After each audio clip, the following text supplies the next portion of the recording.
Noong unang panahon, sa isang tahimik na baryo, may isang munting maya na nagngangalang Miko. Maliit man siya, malaki naman ang kanyang pangarap. Gusto niyang magkaroon ng sariling puno na magbibigay sa kanya ng lilim at pagkain. Isang araw, nakakita si Miko ng isang maliit na binhi sa lupa. Sa wakas, magkakaroon na ako ng puno, masayang sabi niya. Dinala niya ang binhi sa isang bakanting lugar at itinanim ito. Araw-araw niya itong dinidiligan at binabantayan. Ngunit makalipas ang ilang araw, tila walang nangyayari.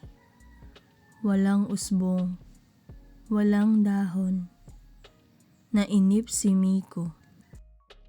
Siguro walang silbi ang binhing ito, sabi niya. Sa kanyang pagkainis, hinukay niya ito at itinapon sa malayo. Lumipas ang ilang linggo. Isang araw, habang lumilipad si Miko, nakita niya ang isang maliit na halamang tumutubo sa tabi ng daan. Mula sa binhing itinapon niya. Napahiya si Miko.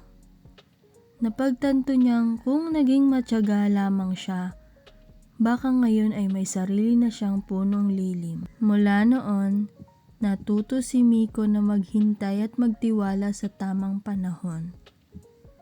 Pagkalipas ng ilang buwan, muling nagtanim si Miko ng binhi. Sa pagkakataong ito, naghintay siya ng buong tiyaga.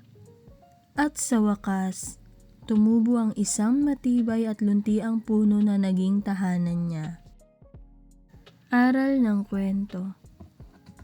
Ang magagandang bagay ay dumarating sa tamang panahon. Kung tayo ay matyaga at hindi agad sumusuko, makakamit natin ang ating mga pangarap.